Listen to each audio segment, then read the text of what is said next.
જોઈ રહ્યા છો સંદેશ ન્યૂઝ। હું છું પ્રીતિ। મહત્વના સમાચાર। રાજકોટમાં CFO અનિલ મારુને પાણીચું પકડાવાયું છે। ભરતી ગેરકાયદેસર થયા હોવાનું સામે આવતા તેમને પાણીચું પકડાવી દેવામાં આવ્યું। તેમની સામે કાર્યવાહી કરવામાં આવી।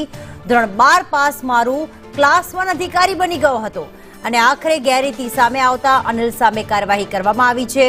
ભુજ નગરપાલિકાની કારોબારી બેઠકમાં 4 મહિના બાદ આખરે નિર્ણય લેવામાં આવ્યો છે।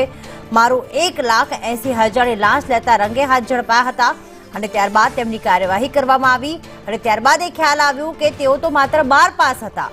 મયુર સરવૈયા અમારી સાથે જોડાઈ ગયા છે। મયુર, ઘણા સમય સુધી ફરજ નિભાવી અને લાંચ લેતા પકડાયા, ત્યારબાદ ખ્યાલ આવ્યો કે તેમની તો ભરતી જ ગેરકાયદેસર થઈ છે।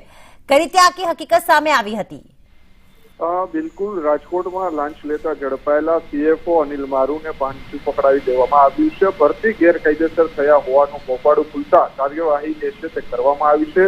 ભુજ પાલિકાના ચીફ ઓફિસરે જૂના રેકોર્ડ સહિતના તપાસ આધારે તમામ ફાઇલો જે છે તે ચેક કરી હતી। તેમની અંદર સામે આવ્યું હતું કે તેમનો અભ્યાસ અને ઉંમર જે છે તે મામલે અનિલ મારુએ ગેરરીતિ કરીને તેઓ ભરતી થયા હોવાનું સામે આવ્યું છે।